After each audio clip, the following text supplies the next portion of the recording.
the new variant is much more capable of asymptomatic spread. Two-thirds of the people carrying this A4.2 variant display no common coronavirus symptoms. This makes it more difficult for people to know when they should take a test or go into isolation. The Delta variant shows typical symptoms in 46% of people infected.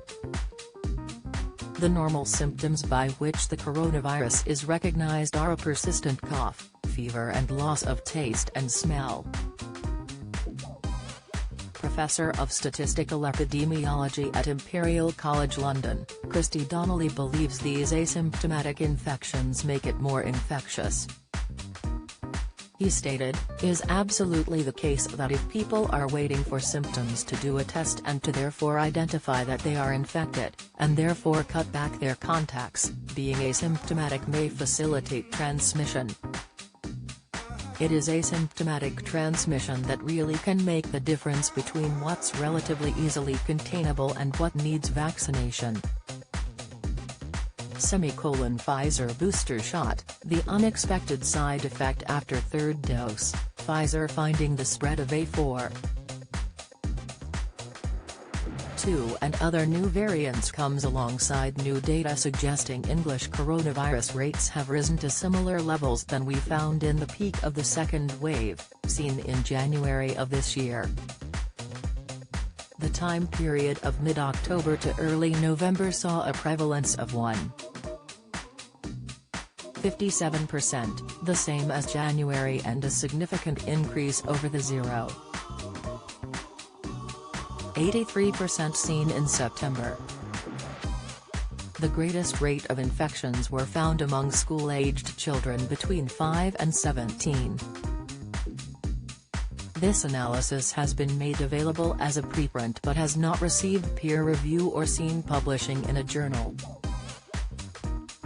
Don't miss: diabetes, 2 signs when you go to the toilet you have high blood sugar, symptoms, insight, high cholesterol, indications on your toes and fingers that levels are dangerously high, analysis, how to live longer, pancreatic cancer risk is twice as high for people with this habit, report. The Delta Plus variant was first identified in India, but has quickly spread to England, Japan and the United States. It is not at this time clear whether this variant will overtake other variants as the most prevalent.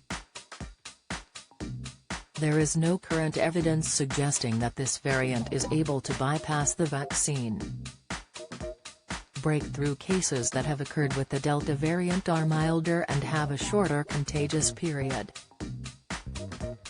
Variants occur when the virus has time and a large population of hosts to mutate in. The best way to combat the new variants is to get vaccinated and take measures to limit spread, even if you do not exhibit any symptoms.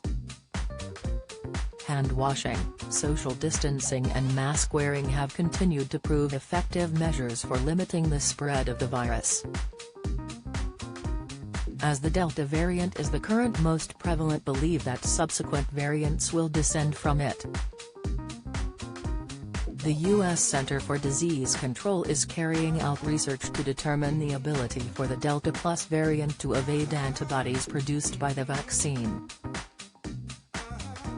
Sublineages of the main COVID strains undergo continuous monitoring from scientists and are sometimes recategorized as new data becomes available. Some sublineages produce no change in risk or rate of transmission but are monitored because they provide useful information on how the virus is spread. In some cases they might displace a more common strain without causing an increase in harm.